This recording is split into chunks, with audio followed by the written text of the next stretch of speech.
Margaret's hand froze on the door handle as she stepped into her penthouse. The champagne bottle she'd been holding slipped from her fingers, shattering across the marble floor. There, in her living room, her husband Tae-hyun stood with his arm wrapped around another woman's waist. A beautiful Korean woman with perfect porcelain skin and designer clothes that screamed wealth. The woman looked at Margaret with a cold smile that made her blood run ice. Tae-hyun. Margaret's voice came out as a whisper, her African accent thickening with shock. Behind her, their 4-year-old son Ji-hoon peeked around her legs, his little face confused as he clutched the anniversary card he'd made for his father. Tae-hyun didn't even have the decency to look uncomfortable. He simply straightened his tie and gestured casually toward the woman beside him. "Margaret, this is Yuna, my first love. She'll be staying in the guest room from now on." The words hit Margaret like physical blows. 5 years. 5 years of marriage, and this was how he celebrated their anniversary. The dining table behind her was set with his favorite dishes, candles waiting to be lit, flowers she'd spent an hour arranging that morning. Her son had practiced singing Happy Anniversary for days. What do you mean staying here?" Margaret's hands trembled as she bent down to pick up 4-year-old Ji-hoon, who had started to whimper. Yuna laughed, a delicate sound that felt like nails on a chalkboard. "Oh, you poor thing. You really didn't know? Tae-hyun and I have been back in touch for months. We were meant to be together, but circumstances separated us. Now we're fixing that mistake." "Tae-hyun, tell me this is a joke." Margaret's eyes pleaded with her husband, searching for any trace of the man she'd fallen in love with 6 years ago. The man who'd promised her the world when she'd left everything in Africa to be with him in Korea. Tae-hyun finally looked at her, and the coldness in his eyes made her stomach drop. "It's not a joke, Margaret. Yuna is back in my life, and that's how it's going to be. You're still my wife, you still live here, but things are different now. I suggest you get used to it." Ji-hoon burst into tears, burying his face in Margaret's neck. Daddy, I made you a card." Tae-hyun glanced at his son with barely concealed irritation. "Not now, Ji-hoon. Daddy's busy." He turned back to Yuna, his entire demeanor softening in a way Margaret hadn't seen in years. "Let me show you to your room. I had it redecorated just for you." Margaret stood frozen in the entryway, champagne pooling around her feet, as her husband walked away with another woman. Yuna glanced back over her shoulder with a triumphant smirk that told Margaret everything she needed to know. This wasn't just about Tae-hyun finding his first love. This was a calculated move to push Margaret out. That night, Margaret sat on Ji-hoon's bed, stroking his hair as he finally fell asleep after crying for an hour. Through the walls, she could hear laughter, Tae-hyun's deep voice mixing with Yuna's high-pitched giggles. The sound of champagne bottles opening, music playing softly. They were celebrating while her world crumbled. She walked to her bedroom, the one she'd shared with Tae-hyun, and found his things gone.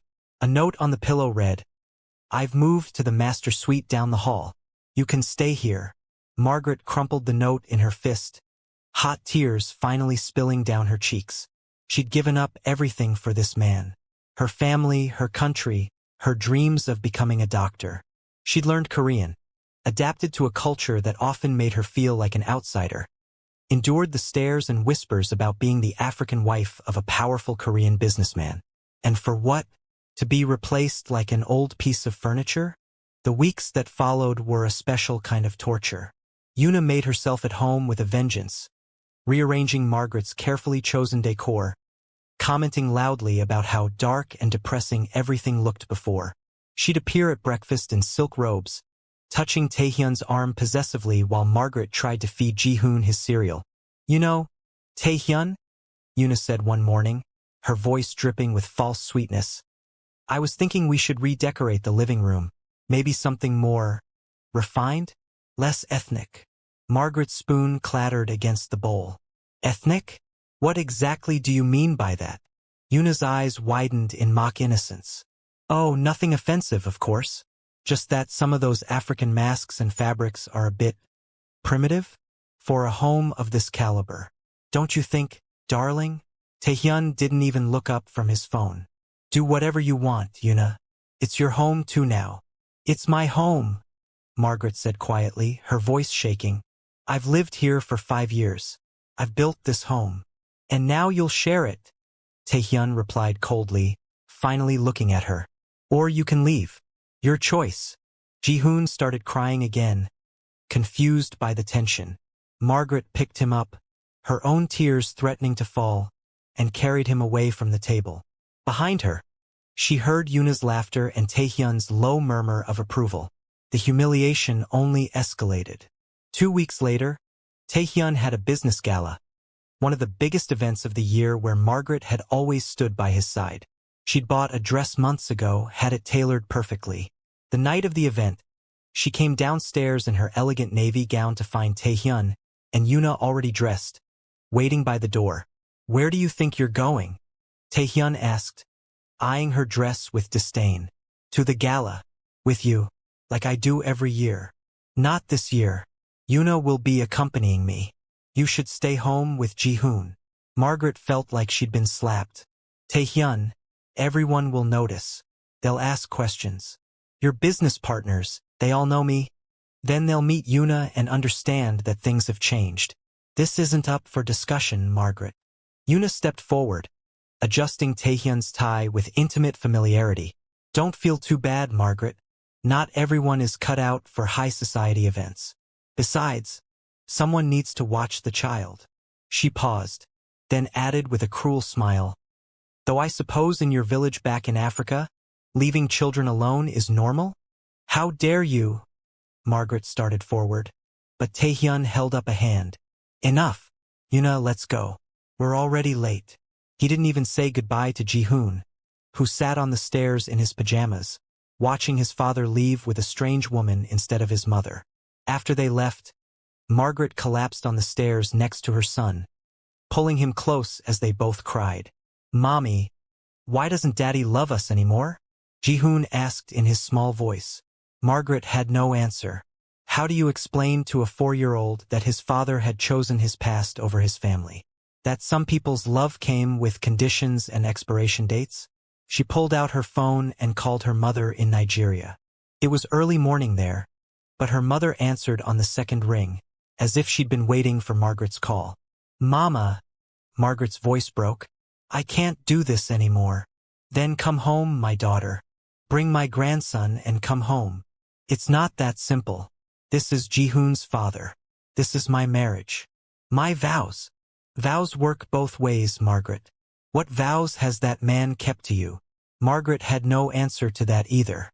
She talked to her mother for an hour, drawing strength from her voice, but ultimately saying she needed more time. She couldn't just abandon her marriage without trying to fight for it. Her mother's sigh of resignation told her everything about what the older woman thought of that decision. The breaking point came 3 months later, on a night Margaret would never forget. Ji-hoon had been fighting a cold all week, but that evening his breathing became labored. She checked his temperature and her heart dropped. 104 degrees. His lips were turning blue. The asthma attack he'd been prone to since birth was back with a vengeance. Ji-hoon, baby, stay with mommy. Okay? Margaret grabbed her phone with shaking hands, dialing Tae-hyun as she ran to get her car keys. The phone rang, and rang, and rang. Voicemail. She tried again while strapping Ji-hoon into his car seat, her son's wheezing filling the car with terrifying urgency. Still no answer. She knew where Tae-hyun was, at the Grand Hyatt Hotel with Yuna, having explicitly told Margaret not to disturb them. But this was their son. Surely he would answer for this. She called 5 more times during the desperate drive to the hospital, Ji-hoon's breathing getting worse with each passing minute. Not once did Tae-hyun pick up. The emergency room became a blur of doctors, nurses, oxygen masks, and Margaret's frantic prayers. They stabilized Ji-hoon after what felt like hours but was probably only 30 minutes. The doctor, a kind woman in her 50s, looked at Margaret with sympathy. He's going to be okay. But this was serious, Mrs. Kong. Where is your husband? Working? Margaret lied automatically, the shame burning through her. The doctor didn't believe her. Margaret could see it in her eyes, but she simply nodded. Your son needs to be monitored tonight. You can stay with him. Margaret spent the night in an uncomfortable hospital chair, holding Ji-hoon's small hand as he slept, his breathing finally steady with the help of medication and oxygen. She didn't sleep. She couldn't. Her mind raced between relief that her son was alive and rage at the man who should have been there and wasn't. Dawn was breaking when she heard voices in the hallway outside Ji-hoon's room. Male voices, familiar ones. She stepped out quietly, not wanting to wake her son, and froze when she recognized two of Tae-hyun's business associates standing by the coffee machine. Did you hear Tae-hyun didn't even come home last night? Stayed at the hotel with that Yuna woman again. One of them said, stirring his coffee. Can you blame him? He only married that African woman because his father forced him to. Something about international business connections with her father's company. Old Man Kong was obsessed with expanding into African markets. Margaret's hand flew to her mouth, muffling a gasp. The other man shrugged. Yeah, but now that the old man's dead and that deal fell through anyway, Tae-hyun doesn't need her anymore. I heard he's planning to divorce her quietly. Give her just enough to make her go away without making a fuss. Smart. Though I always thought she was good for him. Kept him grounded. This Yuna woman seems like trouble. High maintenance, you know? Not his problem long term. She'll get bored and move on to the next rich guy. But hey, at least Tae-hyun's happy now. That's what matters, right? They walked away, their laughter echoing down the sterile hospital corridor. Margaret stood frozen, their words replaying in her mind like a nightmare she couldn't wake up from. Their entire marriage had been a lie. She wasn't his love. She was a business transaction. A deal his father had forced him into. And now that his father was dead, now that the business deal had collapsed, she was disposable. The tears came then, hot and angry and heartbroken all at once. She slid down the wall, her hands pressed against her mouth to keep from sobbing out loud. 5 years.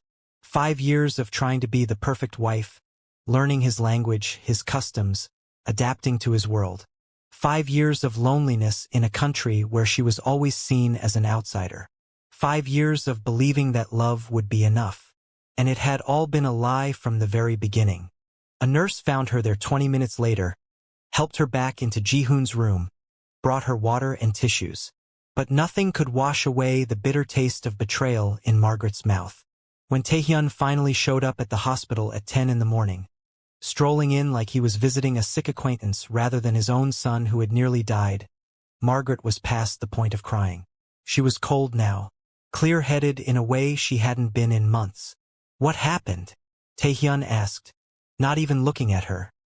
His eyes on Ji-hoon, who was coloring in a book one of the nurses had brought him. Your son had a severe asthma attack. He couldn't breathe. His lips were turning blue. I called you 17 times.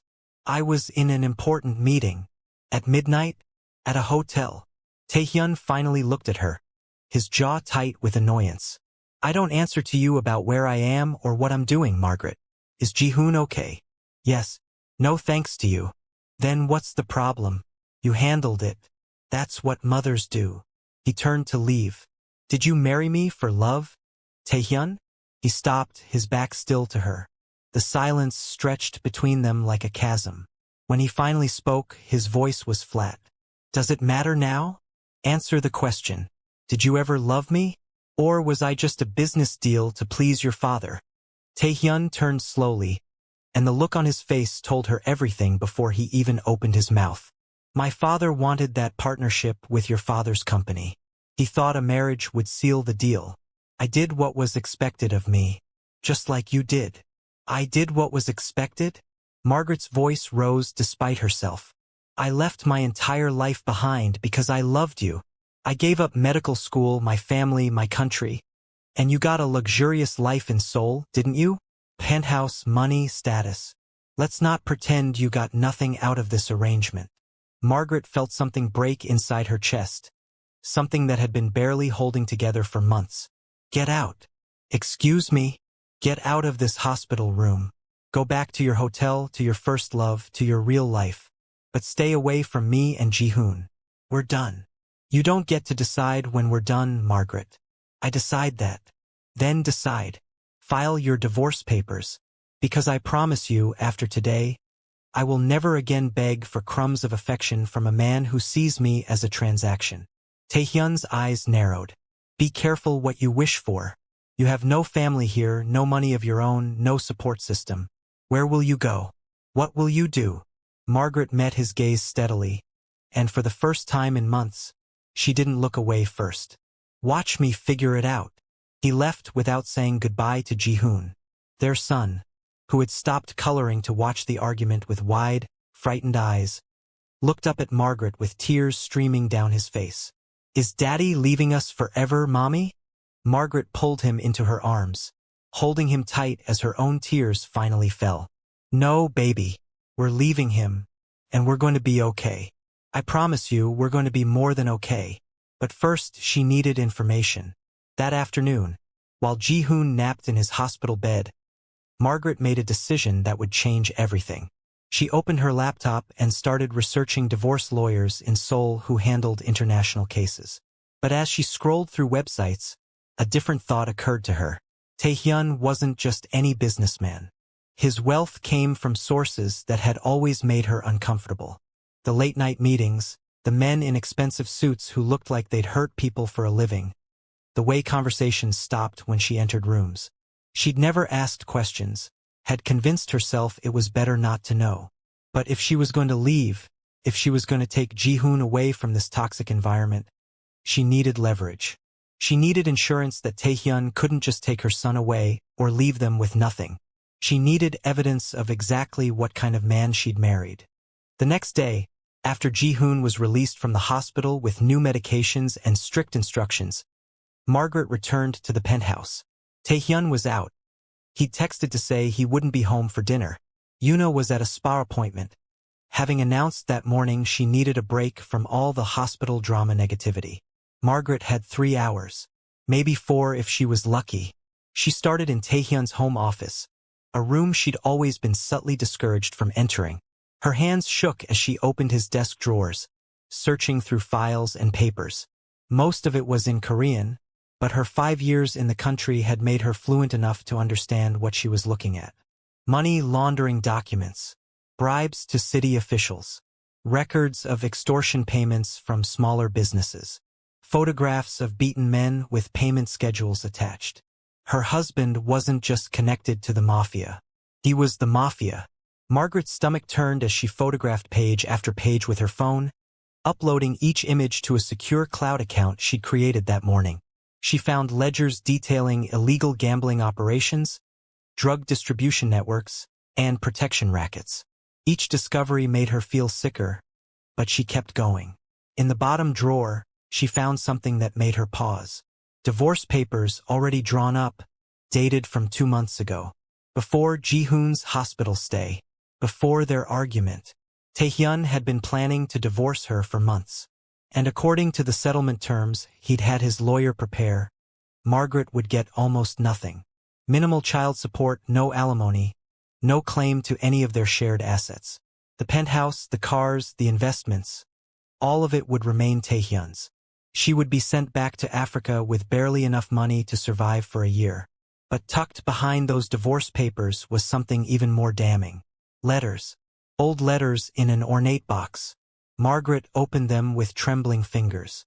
They were from Yuna, dated from 6 months ago, right around the time she'd supposedly, randomly, reconnected with Tae-hyun.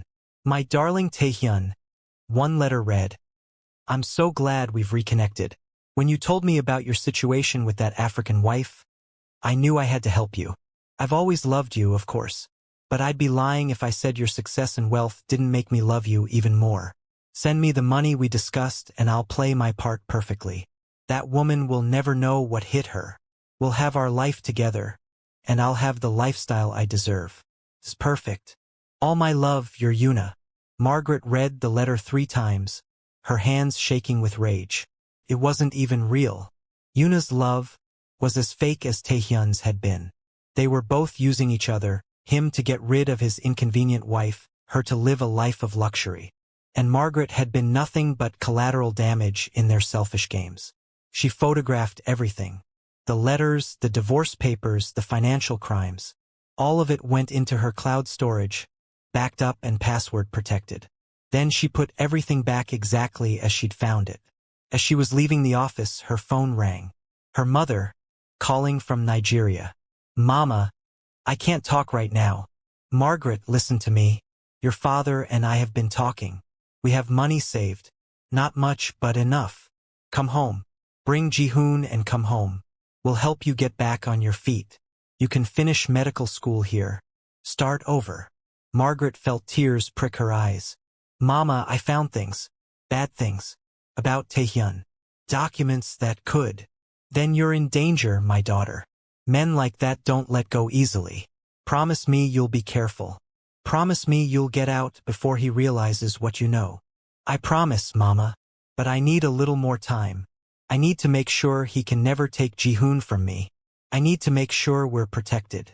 After she hung up, Margaret sat in the quiet penthouse, her mind racing. She had evidence now. She had proof of Tae-hyun's crimes, proof of Yuna's manipulation, proof that their entire marriage had been a business arrangement. But evidence alone wasn't enough. She needed a plan.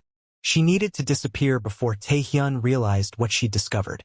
Because her mother was right, men like Tae-hyun, men with power and money and connections to violence, they didn't just let their wives walk away. Especially not wives who knew too much. Over the next 2 weeks, Margaret moved carefully. She contacted a lawyer, not in Seoul but in Busan, through an encrypted email service. She sent copies of all the evidence. She opened a separate bank account at a different bank, slowly transferring small amounts of money that wouldn't trigger Tae-hyun's attention. She reached out to her family and friends back in Nigeria, updating them on the situation, making arrangements. And she watched. She watched as Tae-hyun and Yuna grew more brazen, more careless. She watched as they laughed together over expensive dinners while she ate alone with Ji-hoon in the kitchen.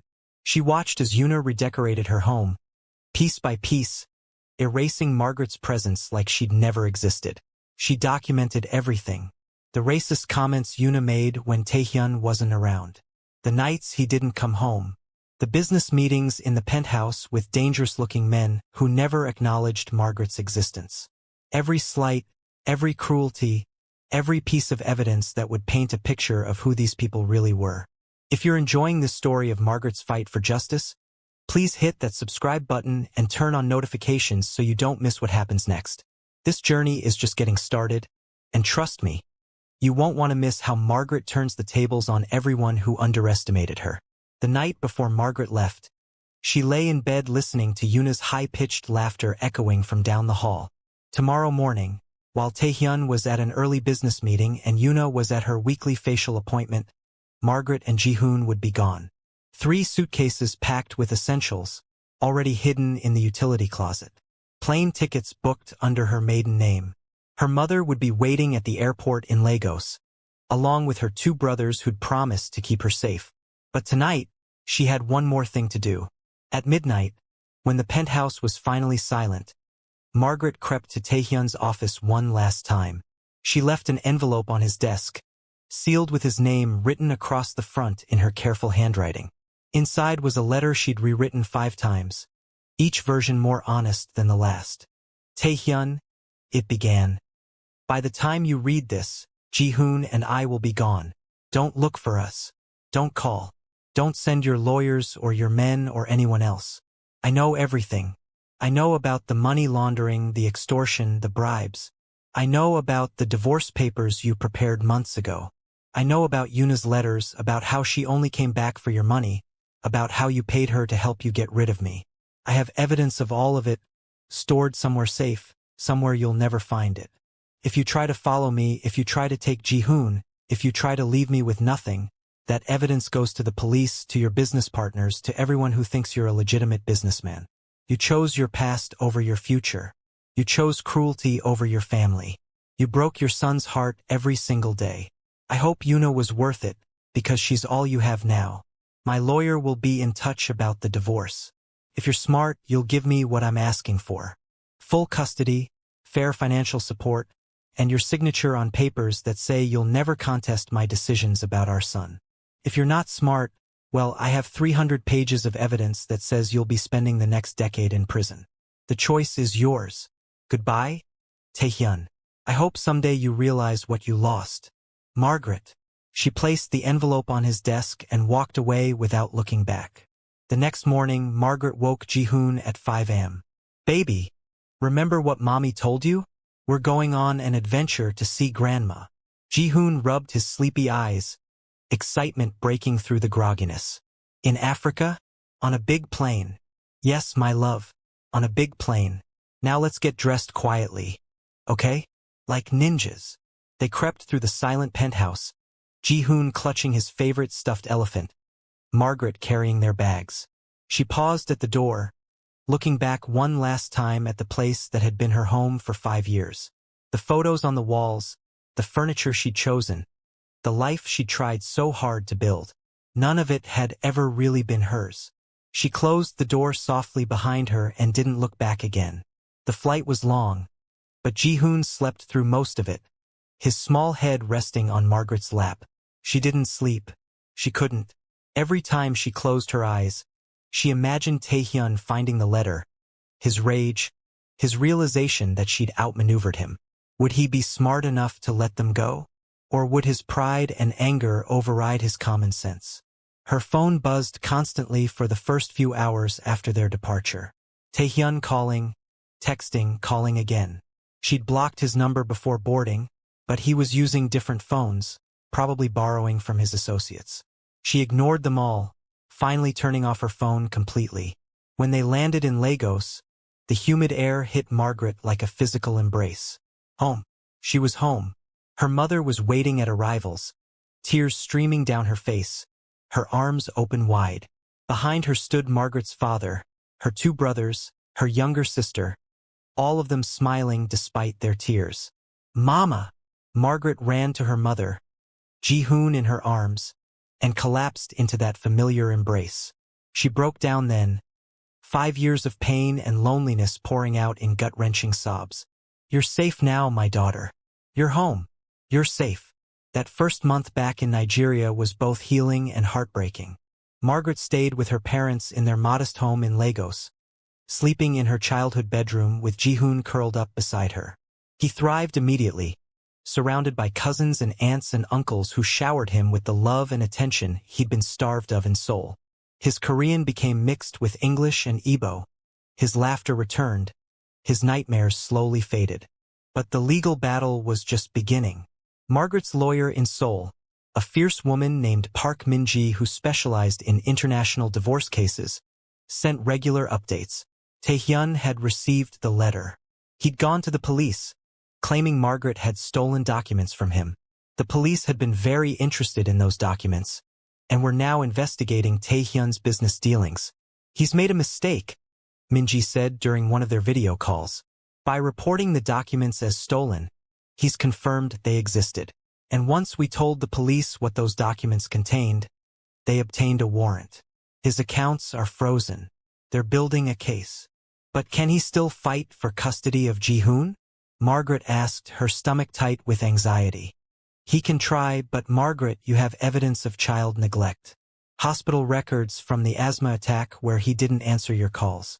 Documentation of his extended absences. Character witnesses.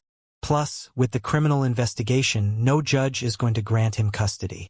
You're going to be okay. 2 months after Margaret left, the other shoe dropped. Yuna, realizing that Tae-hyun's assets were frozen and that his lavish lifestyle was about to disappear, left. According to Min-ji, who heard it from someone who heard it from someone else, Yuna had been seen at a high-end club in Gangnam, already attached to another wealthy businessman. She'd taken expensive jewelry and designer clothes when she left, and Tae-hyun had been too paralyzed by his legal troubles to stop her. He's alone now, Min-ji said, and Margaret heard something like satisfaction in her voice. His mother won't speak to him. His business associates are distancing themselves. He's facing serious criminal charges. And he keeps calling my office, asking how to reach you. Tell him the only communication goes through you, Margaret said firmly. I have nothing to say to him. But Tae-hyun wasn't giving up that easily. 3 months after Margaret left, the letters started arriving. Not love letters or apologies, but threats. Legal threats about custody, about her kidnapping Ji-hoon, about the stolen documents. Empty threats, Min-ji assured her, but they still made Margaret's hands shake when she read them. Then came the phone call she'd been dreading. Tae-hyun had somehow gotten her new number. "Margaret, we need to talk." "No, we don't. Talk to my lawyer." "Listen to me. You can't do this. You can't take my son away. You can't destroy my life." "I didn't destroy your life, Tae-hyun. You did that yourself. I just refused to go down with you. The police, the investigation, all of this is because of you." "No, it's because of your crimes. I just provided evidence of things you actually did. If you hadn't done them, there'd be nothing to investigate." "Margaret, please." His voice cracked, and for a moment he sounded almost human. "I made mistakes. I know that. But Ji-hoon is my son. I deserve to see him. You had every chance to be a father to him. Every single day you chose not to. You chose Yuna over him. You chose your pride over him. You didn't even come to the hospital when he couldn't breathe. Where was this desperate love then? I'll change. I'll be better. Just come back. Bring Ji-hoon back. And I'll—" "No." Margaret's voice was steel. "You had 5 years to change. You're only sorry now because you're facing consequences. That's not change, Tae-hyun. That's fear. And I will never again let fear keep me in a place where my son and I are treated as less than human." She hung up, blocked the number, and cried for the last time over the man she'd once loved. The trial date was set for 6 months after Margaret's departure. She would have to return to Seoul to testify, a thought that terrified her. But Min-ji assured her she'd be protected, that Tae-hyun was in no position to threaten her, that everything would be handled properly. "Margaret," Min-ji said during one of their calls, "I need to prepare you for something. The prosecutor handling Tae-hyun's criminal case wants to meet with you. Your evidence is solid, but they need your testimony. Are you willing to testify not just in the divorce proceedings, but in the criminal trial?" Margaret thought about Ji-hoon, playing in her parents' backyard with his cousins, finally happy and secure. She thought about all the other women who might be married to men like Tae-hyun, trapped and scared and believing they had no way out. She thought about the businesses Tae-hyun had extorted, the people he'd hurt, the crimes he'd committed with impunity because of his wealth and power. "Yes," she said, "I'll testify about all of it." The months leading up to the trial were busy. Margaret enrolled in online courses to restart her medical degree. She found work at a local clinic, starting from the bottom but not caring because she was building something real, something honest. Ji-hoon started at a local school where he made friends easily, his mixed heritage celebrated rather than whispered about. She also started a support group for immigrant women who'd experienced domestic abuse, meeting weekly in her mother's living room. The stories she heard broke her heart, but they also strengthened her resolve. So many women trapped by visas, by financial dependence, by fear of losing their children if they left. Margaret shared her story with them, shared her courage, and slowly watched as they found their own. When the time came to return to Seoul for the trial, Margaret was ready. Her father and oldest brother accompanied her, and Min-ji met them at the airport with security. The trial had become news, the story of the wealthy Mafia boss and his African wife who'd brought him down making headlines. The courthouse was surrounded by reporters. Margaret, wearing a simple but elegant navy suit that her mother had helped her choose, walked through them with her head held high. She didn't answer questions. She didn't smile or look down in shame. She simply walked forward, flanked by her family and her lawyer, a woman who knew her worth. The courtroom was packed. Tae-hyun sat at the defense table, and Margaret was shocked by how much he'd changed. He'd lost weight, his expensive suit hanging a bit loose. His hair, always perfectly styled, was disheveled. His eyes, when they met hers across the courtroom, were hollow. Beside him sat Yuna, or rather, an empty chair where Yuna should have been. Min-ji leaned over to whisper. She refused to testify. Left the country, actually. The prosecutor has a warrant out for her. But she's in Thailand now, probably already looking for her next target. The trial lasted 3 days. Margaret testified on the second day, walking through her evidence methodically.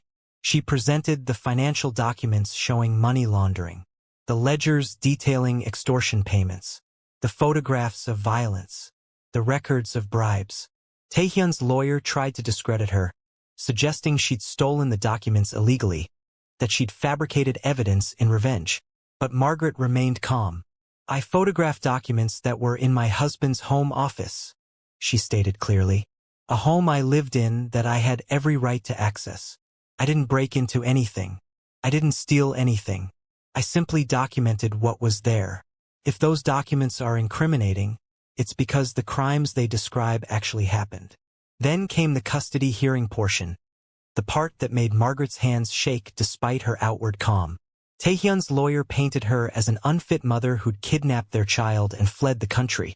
Margaret's lawyer countered with hospital records from Ji-hoon's asthma attack, the 17 unanswered calls to Tae-hyun highlighted in yellow. She presented testimony from Ji-hoon's teachers in Seoul, who described a lonely little boy whose father never attended school events. She showed photographs of the penthouse with Yuna's belongings overtaking family spaces, creating an environment of hostility. Then Margaret herself testified about that part of their life. She spoke carefully, without excess emotion, simply stating facts. How Tae-hyun had brought his mistress into their home. How he'd ignored their son. How he'd been absent during medical emergencies. How he'd planned to divorce her with nothing, leaving both her and Ji-hoon destitute. "Did you love your husband, Mrs. Kang?" the judge asked, an older woman with kind but stern eyes. "Yes, Your Honor. Very much. I left everything for him. My country, my family, my career aspirations. I learned his language and his customs. I tried to be a good wife. But love has to be mutual, and it has to include respect. I had neither from him." "And do you believe he loves his son?" Margaret paused, considering the question carefully. "I believe he loves the idea of his son, the pride of having an heir. But loving a child means showing up for them, protecting them, putting their needs before your own desires. By those measures, no, I don't believe he loves Ji-hoon. I believe he loves what Ji-hoon represents." Tae-hyun's face crumbled at those words, and for a moment Margaret almost felt sorry for him. Almost. The judge called a recess and Margaret stepped outside for air. Her brother brought her water. Her father squeezed her shoulder. Min-ji assured her she'd done well. But Margaret felt drained, exhausted by the weight of reliving those painful months. When court reconvened, it was for the verdict on the criminal charges. The judge reviewed the evidence, the testimony, the documentation. Then she spoke, her voice carrying through the silent courtroom. "The evidence presented in this case is overwhelming. Mr. Kang Tae-hyun, you have been found guilty of money laundering, extortion, bribery of public officials, and participation in organized crime. I am sentencing you to 5 years in prison, with asset seizure to compensate your victims and pay restitution to the state." A murmur went through the courtroom. Tae-hyun's face went white. His lawyer immediately stood to protest, to file appeals, but the judge continued. "Furthermore, regarding the custody matter, Mrs. Margaret Kang has demonstrated herself to be a devoted and capable mother who acted in the best interests of her child when she removed him from a toxic and potentially dangerous environment. Mr. Kang's pattern of neglect, combined with his criminal activities, makes him an unsuitable custodial parent. I am granting Mrs. Kang full legal and physical custody of the minor child Ji-hoon Kang. Mr. Kang's parental rights are suspended pending completion of his prison sentence and a psychological evaluation. After that time, supervised visitation may be considered if Mrs. Kang agrees, and if it's deemed in the child's best interest." Margaret's legs almost gave out. Her brother caught her elbow, steadying her as relief and vindication washed over her in waves. Additionally, the judge continued, "I am ordering Mr. Kang to pay substantial child support and to divide all marital assets equally with Mrs. Kang, minus the assets seized by the state. Mrs. Kang, you entered this marriage in good faith and are entitled to your fair share of what was built during your union, insofar as those assets were legally obtained." The gavel came down with a sharp crack that felt like thunder, or like freedom. Outside the courthouse, reporters surrounded Margaret. She'd prepared a statement with Minji's help, and she delivered it clearly, her voice steady. 5 years ago, I came to Korea full of hope and love. I believed in the promise of family and partnership. What I found instead was betrayal, racism, and cruelty. But I also found strength I didn't know I had. I found my voice. Today's verdict isn't just justice for me and my son. It's justice for everyone who's been made to feel less than, who's been told to accept mistreatment, who's been trapped by fear or circumstance. To anyone in a similar situation, I want to say this. You are not alone. You are not powerless. Document everything. Reach out for help. Find your courage.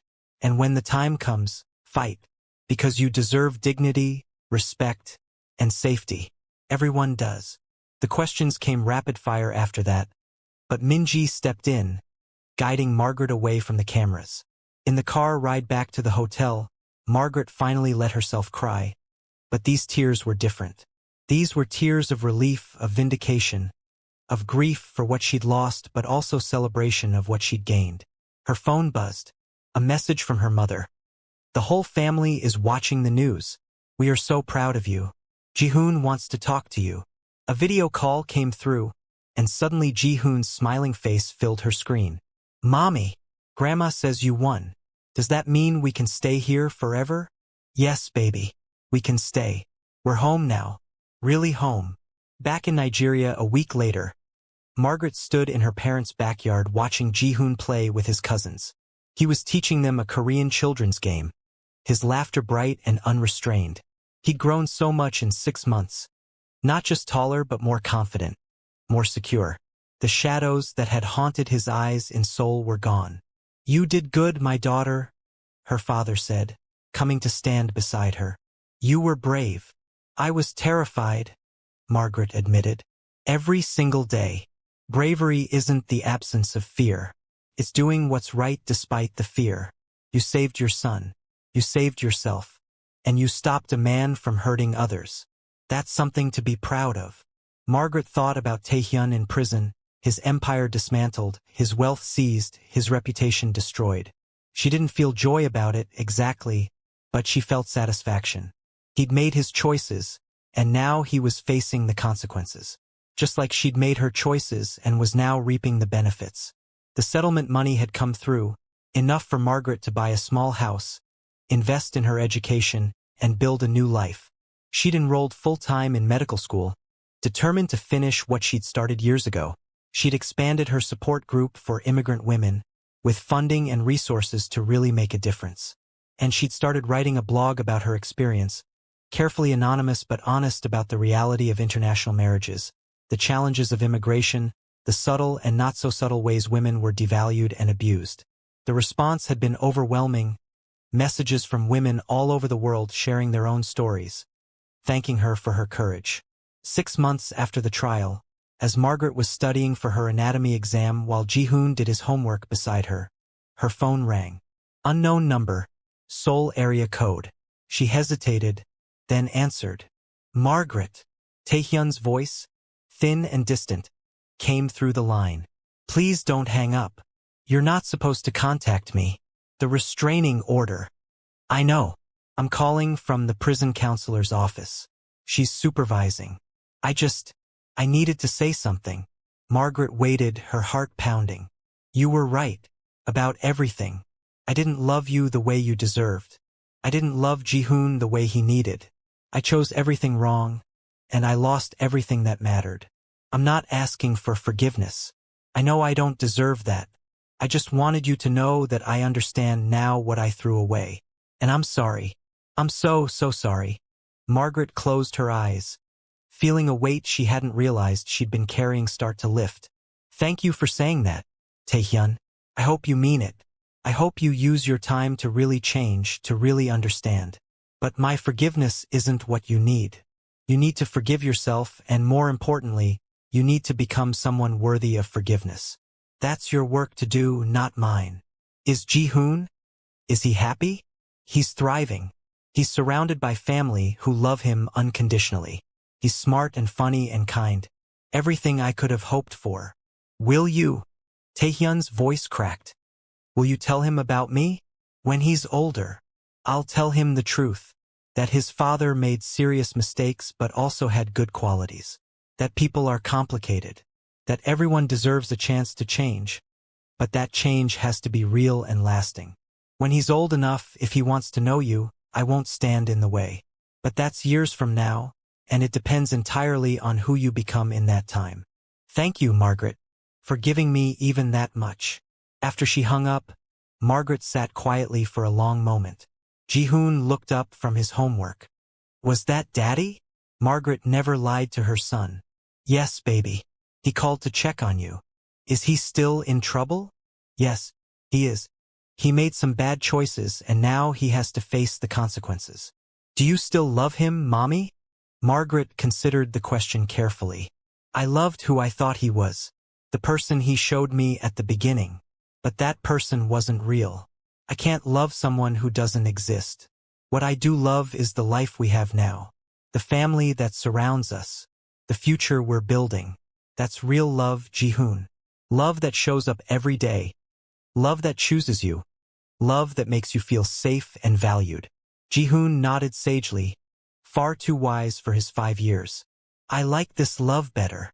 Me too, baby. Me too. As the sun set over Lagos, painting the sky in shades of orange and purple, Margaret returned to her studying. Tomorrow she had an exam. Next week she had a new patient at the clinic where she'd started working. Next month she was speaking at a conference about domestic violence prevention. Her life was full, busy, purposeful. She'd gone to Korea looking for love and found betrayal. But she'd also found something far more valuable. Herself. Her strength, her courage, her worth. She'd learned that she didn't need a man to complete her. That she could stand on her own, fight for herself, protect her child, and build a life worth living. Some fairy tales didn't end with the prince. Some ended with the queen saving herself. And Margaret was done waiting for rescue. She was too busy writing her own happy ending. If Margaret's story of courage and justice inspired you, please hit that like button, leave a comment sharing your thoughts, and subscribe to this channel for more stories of strength and resilience. Share this video with anyone who needs to hear that they deserve better, that they can fight back, that justice is possible. Remember, you are stronger than you know, and you deserve a life of dignity, respect, and genuine love. Thank you for watching, and I'll see you in the next story.